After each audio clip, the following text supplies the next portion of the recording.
काँग्रेसबरोबर सुद्धा आहोत, पण काँग्रेसबरोबर जागा वाटप नीट होऊ शकलं नाही. त्यांची काही मजबुरी असेल, आमची काही मजबुरी आहे, एन सी पीची मजबुरी आहे. राजकारणामध्ये असं होत असतं निवडणुकीच्या काळामध्ये. याचा अर्थ असा नाही की कोणी निवडणुका लढवायच्या नाहीत. तर आम्ही लढू आता निवडणुका. साधारण एक उमेदवारांची यादी तयार होते आणि साधारण परत आम्ही चाललो आहे 18-19 तारखेला, आणि तेव्हा आम्ही आमची यादी तिकडे घोषित करू आणि गोव्यातल्या सामान्य लोकांना प्रस्थापितांविरुद्ध आम्ही उभं करू. गोव्यातलं राजकारण हे प्रस्थापितांच्या हाती गेलेलं आहे. म्हणजे लँड माफिया, भ्रष्टाचारी, ड्रग्स माफिया यांच्या हातात गोव्याचं राजकारणाची सूत्र आहे आणि ते गोव्याचं भविष्य ठरवतात. हे जर मोडायचं असेल तर गोवेकरांनी आपल्यातल्या सामान्य लोकांना निवडणुकीत मतदान करावं आणि निवडून आणावं, जे महाराष्ट्रात बाळासाहेब ठाकरेंनी केलं होतं. सामान्यातल्या सामान्य माणसाला त्यांनी उमेदवार देऊन आमदार, खासदार आणि मंत्री केलं. गोव्यामध्ये हे होणं गरजेचं आहे, त्यासाठी आम्ही प्रयत्न करू.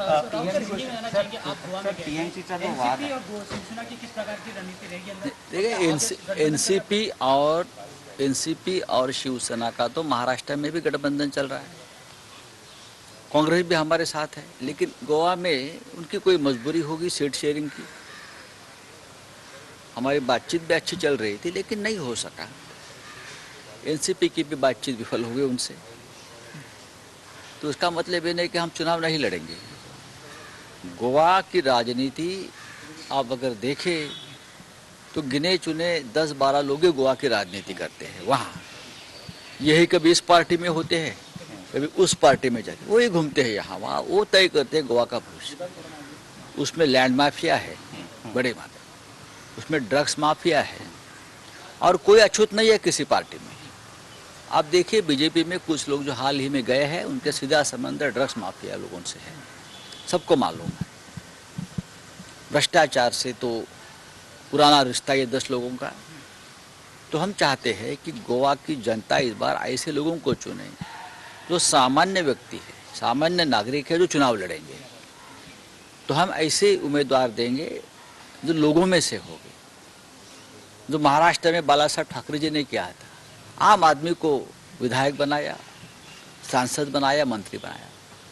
अगर गोवा का कैरेक्टर सुधारना है पॉलिटिकल, तो ऐसे लोगों को चुनकर आना चाहिए. मान लें कि शिवसेना एनसीपी का तय हो गया गोवा में लड़ना, और शिवसेना के साथ क्या कांग्रेस, क्या अन्य अदर पार्टी में टीएमसी है?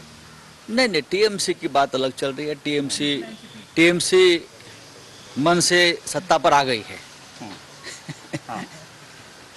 टीएमसी आप उनको शपथ लेना ही बाकी आहे बस. नाही पण सर मराठीत विचारायचं टीएमसीचं काय, कारण टीएमसी शिवसेनेसोबत जाणार नाही. तृणमूल काँग्रेस मनानं सत्तेवरती आलेली आहे, तिथे अशा पद्धतीनं त्याचा वावर आहे. असू द्या. आपचंही तसंच दिसतंय मला. आता दिल्लीचे मुख्यमंत्री काल पाहिलं गोव्यामध्ये डोर टू डोर प्रचार करत होते. दिल्ली के मुख्यमंत्री, दिल्ली में तो कोरोना इतना बढ़ रहा है और डोर टू डोर जा रहे हैं. आप अपना विचार दे दो, आपकी पार्टी का विचार दे दो. मुख्यमंत्री को गोवा दिल्ली के डोर टू डोर, मैं देख रहा था, मैं खुद देख रहा था. मैं उस रास्ते पर था जब केजरीवाल जी जा रहे थे. अच्छी बात है, अपना पार्टी का प्रसार करते हैं, लेकिन देखेंगे गोवा में क्या होता है. सर महाराष्ट्र में योगी आदित्यनाथ जो है, चर्चा थी योगी आदित्यनाथ अयोध्या से चुनाव लड़ेंगे, लेकिन अब कल क्लियर हो गया योगी आदित्यनाथ गोरखपुर विधानसभा के क्षेत्र में. देखिए अखिलेश कुमार कहते हैं कि मैं उसके बारे में कोई टिप्पणी नहीं करूंगा. वो उनके पार्टी का अधिकार है कौन से उम्मीदवार को कहां से चुनाव के मैदान में उतारना है. योगी जी का गोरखपुर क्षेत्र रहा है, वहां से एमपी रहे हो सालों साल. योगी जी का नाम गोरखपुर से जुड़ा है सालों साल से. तो अगर गोरखपुर में चुनाव लड़ते हैं तो हमें कोई उसमें आपत्ति नहीं है. सर उत्तर प्रदेशात शिवसेना किती जागांवरती निवडणूक चल रहा है. बच्चे में यूपी में एक पहली लीड जाएंगे हमारी. मैंने कहा ना 50 के आसपास सीटें हम लड़ेंगे. यूपी का पूरा देख रहे हैं, यूपी में चुनाव का घोषणा हो चुका है. अब दर पर यहाँ के नेता वहाँ जा रहे हैं, कितना आप वो तो चलता रहेगा, वो चलता रहेगा. यहाँ से वहाँ, वहाँ से वहाँ. कोई निष्ठा कोई नैतिकता नहीं है राज्य में। मुलायम सिंग यांची सून पण अपर्णा सिंग आता भाजपमध्ये जाणार आहे अशी चर्चा. मैंने देख लिया है, अभी क्या करेंगे हम, होता है इसी। आखिरी क्वेश्चन, दूसरा साहब कह रहे हैं गोवा में कितनी सीट को लेकर आप लोग का अभी चर्चा हुई है एनसीपी सूचना में? नहीं देखो, हम तो 10 सीट लड़ने वाले हैं, 10-15 के बीच हम चुनाव लड़ेंगे।